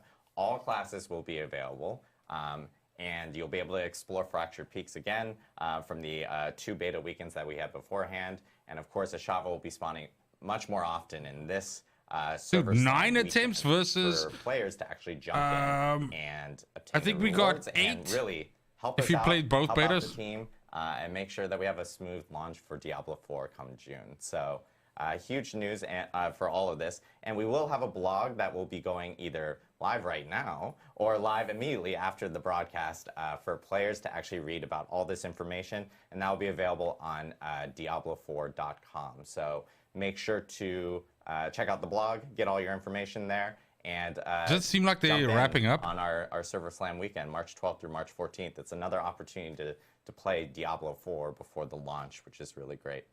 And you can test all the new beta changes, which is really cool. And one other thing that I do want to note for at least PC players who are jumping into the Server Slam weekend, the team here has done some massive work on some of the PC optimization. From Guys, the I'm first gonna 2, run to the bathroom quickly. beta I'm weekends. fucking dying right now. So DLSS3, I will keep listening, but I'll be right Video back. cards will also be available for people to try out in the Server Slam weekends. Or Server Slam weekend. Sorry, there's only one. I don't want to like set expectations or anything. But there's more graphic options and optimizations and so forth for PC players to check out. Yeah, looking forward to everyone really hitting the servers and really helping out with the game. We do want to jump into Q&A because we always end with Q&A. Riker actually has a bunch of questions that he was asking his own community that we will most definitely go through as well. And then we're also going to be grabbing some questions here from chat and so forth. One question that we have been seeing that has come up within the community beforehand, and we'll start off with this one, which is how long will it take us to get through the battle pass? It's a question that a lot of people in the community have been talking about over the last week and a half. And I know that we wanted to talk about it a little bit more here. Yeah, I think that there's so I've talked a little bit about this in the past, but I think one thing I really want to emphasize is that when we think about the battle pass for the for Diablo 4 after the game ships, we're looking at our seasonal players. We want to make sure that the players who are going through the battle pass, they're going to have a lot of content to consume outside the battle pass. They're in all likelihood to finish everything in the battle pass before they finish all of the content within a season to season. So there's a ton of things to look forward to. We want to make sure that the battle pass as a result is balanced in such a way that players of all types and all play styles are going to be able to get a chance to actually complete this this battle pass over the course of time. Our goal is if you want to start to engage with this, want to make sure that you are compelled to go through all of it as you're playing and just having a good time getting all of these rewards. Yeah. All right. Cool. Riker, I know you have questions. I want to make sure that you get some questions in and so forth. And I guess we'll just go back and forth for this. It'll make it easier. HD, I actually think your beta characters will still be there. Oh, no, wait, Yeah, but since they're exactly. 25, they're probably wiped. You're probably right. Yeah, sounds great. Well, so first off, something that you were, I think, touching upon earlier, and correct me if I misunderstood, but I think on the topic of Nightmare Dungeons, it sounds like every season there's going to be a rotation of 30 dungeons that can be turned into the Nightmare Dungeons. Is that right? So we want to make sure that we get a subset of the dungeons we have in the overall game. There's over 115 or so like side dungeons available in the baseline Diablo 4 experience. We want to take a subset of those each season. Exact number we're working on. We're going to think about that and think about it. But a number of those we rotate every season to make sure that we are highlighting different kinds of objectives, different sorts of layouts, different monster families, just different experiences. And we also don't want players to feel that they're going to have this where they have to be thinking about all 115 different dungeons every season, every time, with regard to this system in particular. So that is the idea. Is we do want to rotate through these from season to season while we're looking to introduce other ideas. Yeah. Cool. I got a question here from, I'm not going to butcher Twitch names, guys. The names would be cool, like from a Twitch user. do you have any like plans hot to ass 5,000? People who don't plan to play in seasons?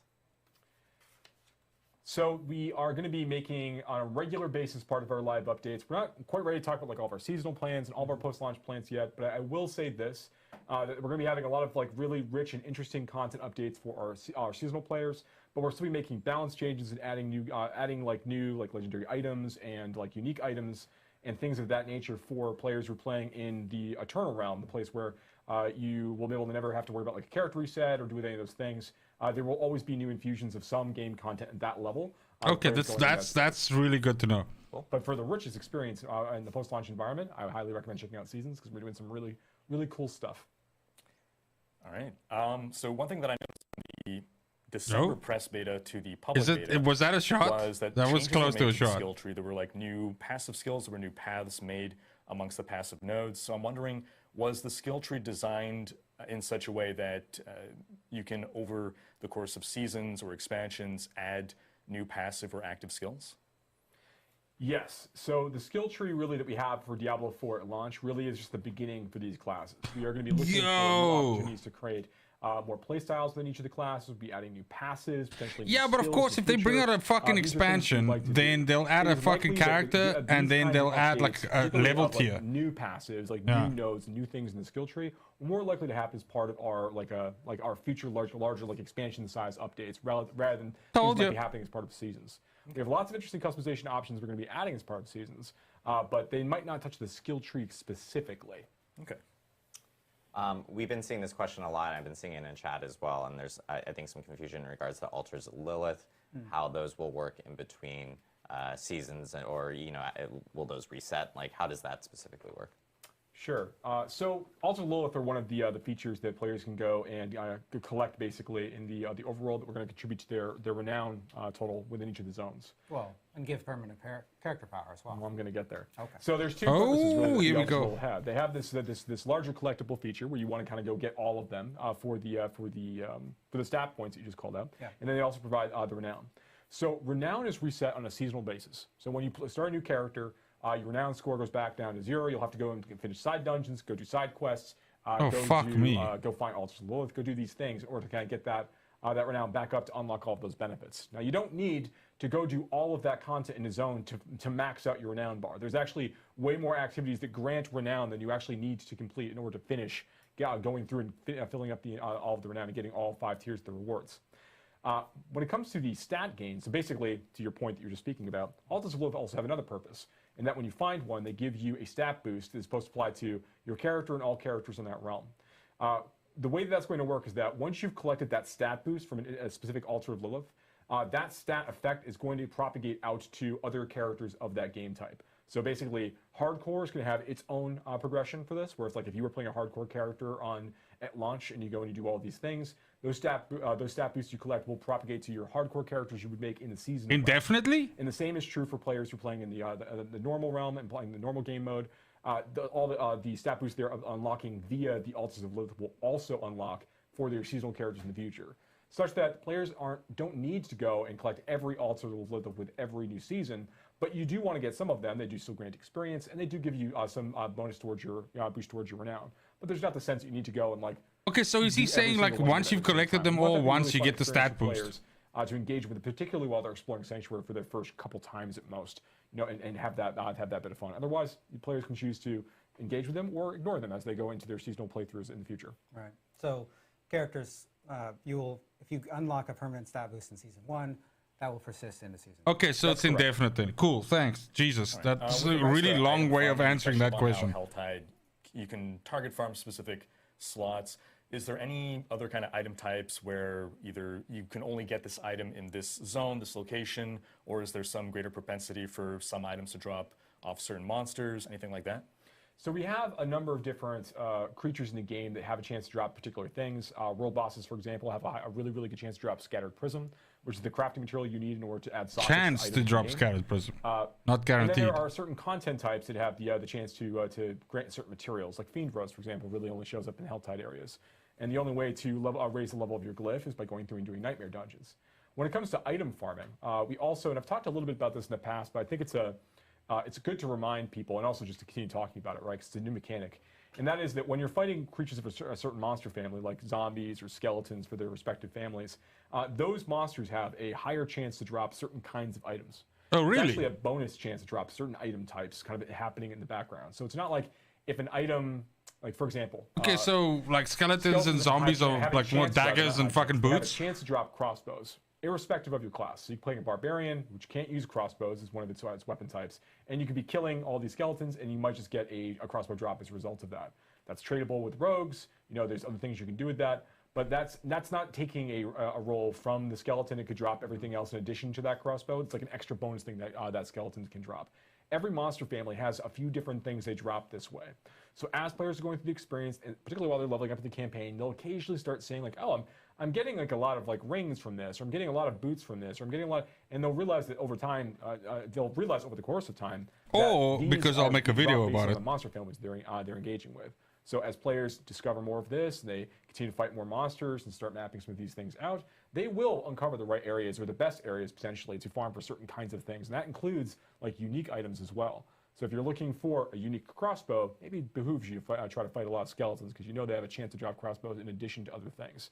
So these are the You sorts of heard it things, here like, first. as you're diving Go deeper kill into, fucking like, the skeletons for hunting gameplay, crossbows. the item hunting gameplay, these are things to look at.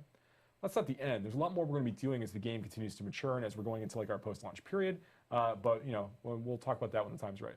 Fair enough. This one is kind of tied to some of the Server Slam stuff that we just announced, which is, will there be any additional changes made to the game after the Server Slam weekend, like what was done during the beta?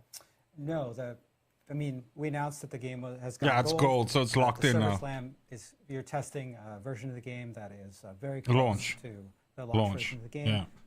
That's why it's so effective as a Server Slam. Now, of course, as a live service game, we're going to be continuing to take feedback exactly like you saw during the beta, during the after the game is launched, and making changes and making improvements based on data and player feedback. Awesome. All right, overlay map versus mini map. Mini Oh, map is fuck. the little map in the top right corner. Overlay is what we had in the past in D2, where you have this semi-transparency of the large-scale map over your actual gameplay. Dude, they doubled D4 does down on not this. have an overlay They map. said, fuck that. A lot of people are asking for it. What's the reason for no overlay? Yeah, so when you're playing through an action RPG and you're playing through that core loop, you're basically switching between two modes of behavior, right? You're killing monsters or you're navigating. Yeah, it's And definitely you're a switching stability back and test for forth the between those service really as well. quickly. And so it can be helpful to have that be as fast as possible so that you can I just killed those monsters. Okay, where am I going to go? Is there an objective to the left or right? Right, and so the overlay map is very effective at doing that. In fact, it's so effective that it's up there's no reason to ever close it. And so there are a lot of solutions that we've seen different games do in terms of like trying to mitigate sort of its effects on combat in terms of fading areas around the player or other things like that. What we're trying to do is we're trying to keep the combat and navigation spaces as clean as possible by separating them a little bit more. And so that's why you see the mini map, you see the pin system on the map, you see in certain cases.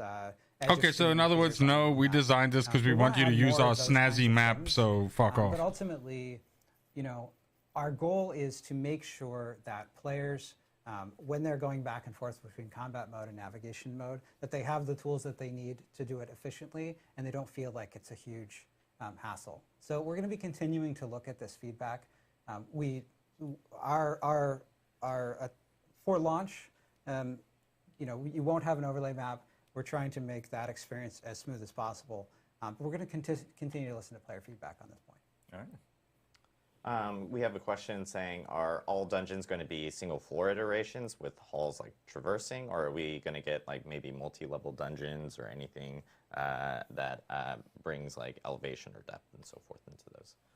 You know, it's interesting that one of the things that we did in Diablo 4 that's really cool is that you don't have to load between dungeon floors.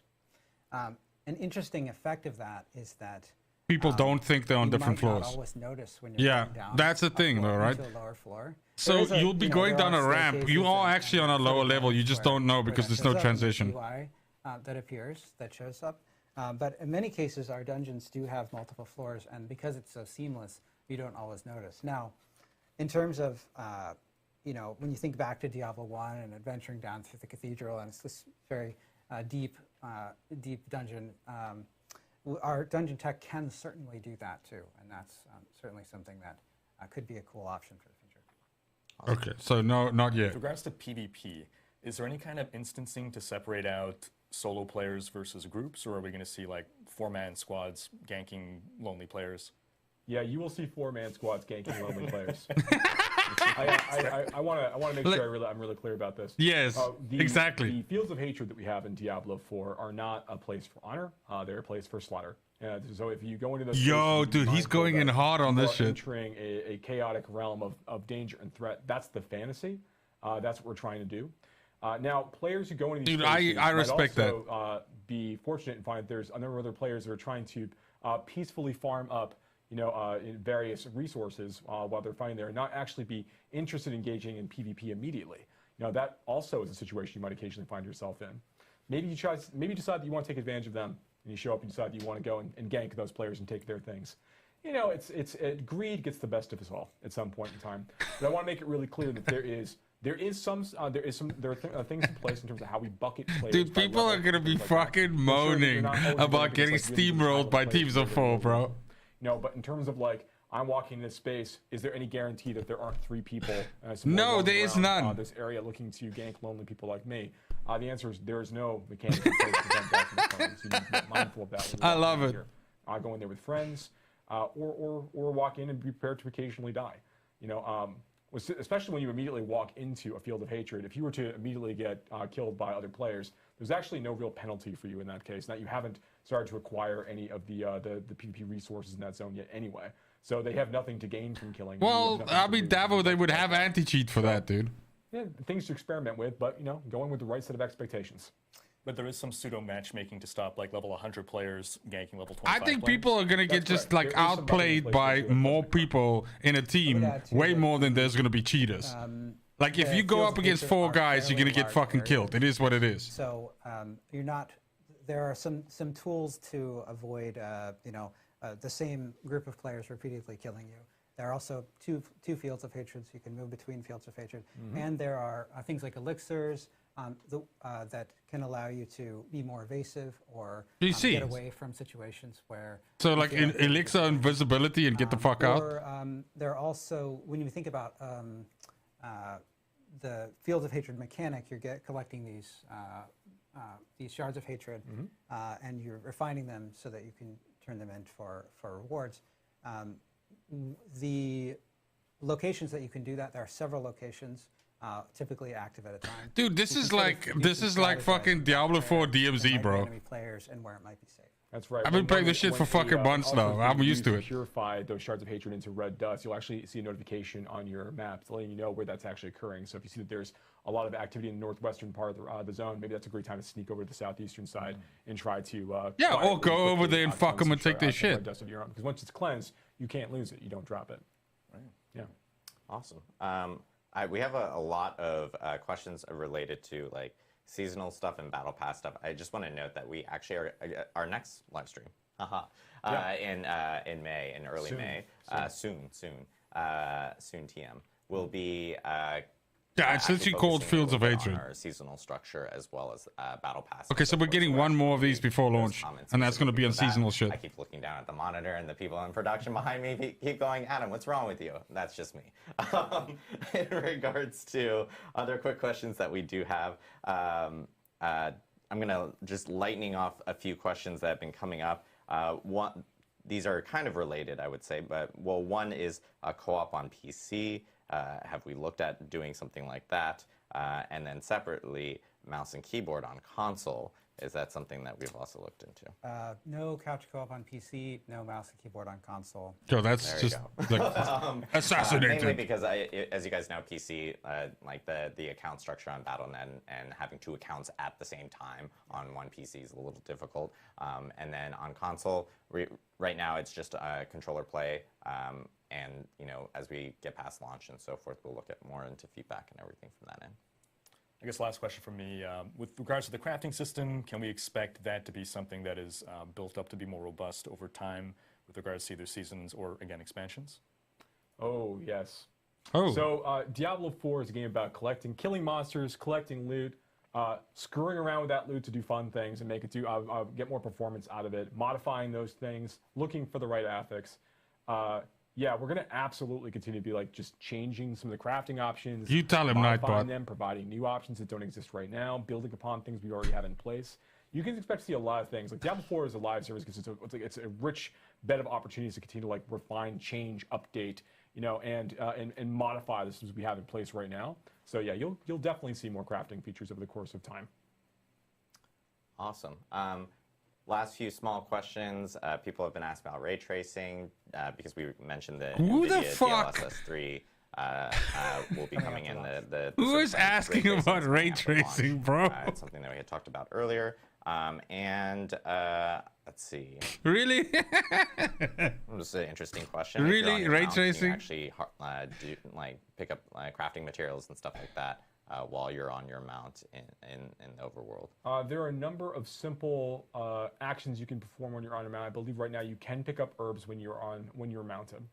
Yes. Cool. Okay. Let's see. What about shit what about like if you chat's jog through moving money incredibly on a fast. fucking horse? A Does lot it of pick people it are up? talking about WASD movement right now. We don't have any plans for incorporating that. That's something that we may look into post-launch or whatnot from our end.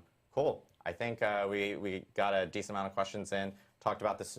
Dude, they literally like the beta cutoff was learnings like and, of fucking course, 80 minutes, bro. All the That's it. information about Endgame And the Server Slam. and the Server Slam. Ashiba's Server Slam. Yeah. Yeah. On you mentioned WASD movement, so no WASD movement will not be in the game at launch, but in the Server Slam, do check out the additional control customization options that we added. Yes.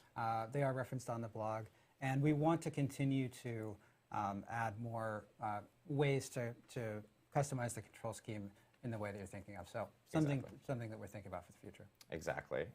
So thank you guys again, and thank you, Riker, for joining us this week. I know you've had a opportunity to play through the game quite a lot. We've just stuck him in a room. He's really just played the game a ton this week. But we really appreciate everyone tuning in for the Diablo 4 Developer Update live stream. Again, our next live stream will be sometime in May, early May, and we'll be talking a little bit about our season structure as well as our Battle Pass. And a few other things that we did want to call out on in terms of Diablo 3. We have Season 28 currently going on right now. Jesus it's Christ. An awesome season. Highly recommend checking Check it it out. out. Yeah, check it out. If you haven't. And then, of course, with Diablo Immortal, they just came out with a big update about a Boo! week or two ago that added a new PvP system into the game. So make sure to check that out if you haven't as well. For Diablo 2, we do want to announce one quick thing as well, which is the Diablo 2 Season 4 Diablo 2 Season 4 will actually begin on May 4th. So we did want to get that out so people can plan their calendars, because it's always been a fun, exciting time within D2R for people to do the ladder race as they kind of get prepped for it, take time off, call off from work. We'll give you a doctor's note. It's perfect. So, but yes, thank you guys again for tuning in to the Diablo 4 Developer Update live stream. And we really appreciate you guys and appreciate the feedback. And thank you again, Riker. Thank you so much for joining us. Yeah, it's cool to have you. Yeah. Any parting words from anyone over here? Let's go, dude. Riker, throw your socials, We bro. would like you to slam the server. Yeah, do that. You must be level 20. And, we tested, an interesting thing is that we tested the Ashava fight at level 20 Yep. to make sure that it was doable. Yes. We were pretty sure it was doable, but we did want to check to make sure it was doable. They were like, okay, go on. It is quite challenging. If you are having a lot of trouble with it, you can always go down to difficulty level. That's true. Difficulty World Tier 1. World Tier 1? That's right. Yes. And Woody Joe, we expect you to solo it. For sure. Oh shit, they gave Woody Joe a fucking call out. We have a QR code up there. We have a deluxe and ultimate version that are available for the digital version that can give you early access up to 4 days before launch. So yeah, thank you guys again and really appreciate it. And one other thing. We are going to be raiding into 2 Diablo partners, both from YouTube and on Twitch. So make sure to stay on the channel if you want to check them out. And yeah, thank you guys again. Really appreciate it. Nice. And thank you from everyone on the Diablo team. Okay, bye. Okay, holy shit. Not a lot, not like a huge amount of new information, let's be honest. A lot of it is like stuff that we knew already, which they elaborated on, right? So it's cool. And I'm appreciative of like the kind of situation where it feels like a little bit more hands-on, and like they're having like an actual conversation and that sort of thing. So that's cool.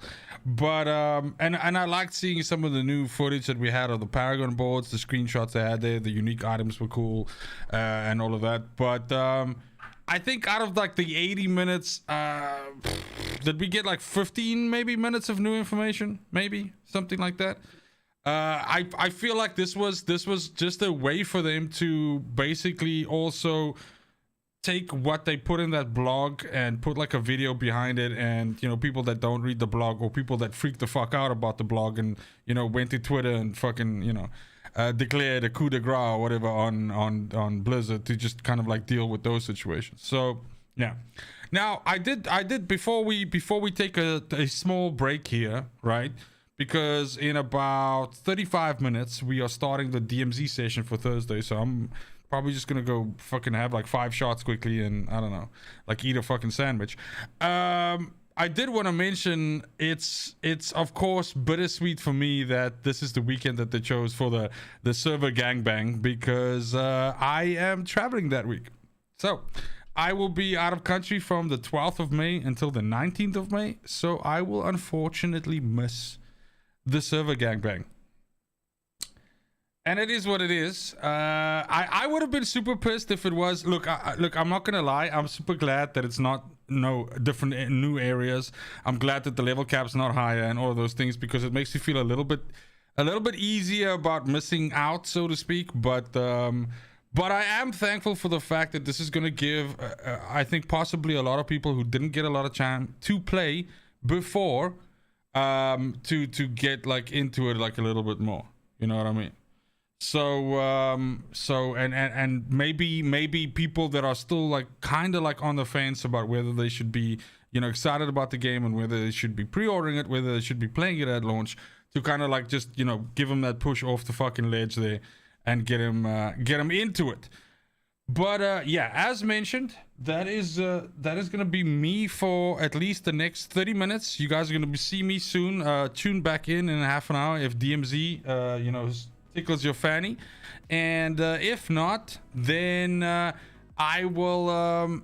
Did they say if our characters were wiped yet? Well, our characters are all at level 25, so something tells me that the characters will be wiped, because they can't have you showing up to a max level 20 beta with a level 25, and it's gonna be weird if they delete the 25s but they leave the 7s and the 8s and the 10s or whatever. So I imagine they probably just like wiped fucking everything. I think so, but again, I don't know. This is just me applying logic, and you know how logic works, right? So in any case, I will see you guys in 34 minutes again. Like I said, if you guys are gonna stick around for the DMZ, great, see you soon. If not, I want you to have a fantastic fucking weekend. I appreciate you being here for this session, and we will continue on next week with the normal stream schedule, everything like that. I can tell you for sure there is a sneaky stream coming on Saturday. So keep an eye on the Discord, keep an eye on the socials, all of that. If you want to be tuning on that, there is a naughty little stream coming on Saturday, which will probably feature Dead Island 2 for the majority of it, because we're going to be, killing some fucking zombies and, drinking some shots out of their skulls. So I'll see you just now. Fucking take care of yourselves in this half an hour. Fucking get ready, get spiced up, and I'll be back.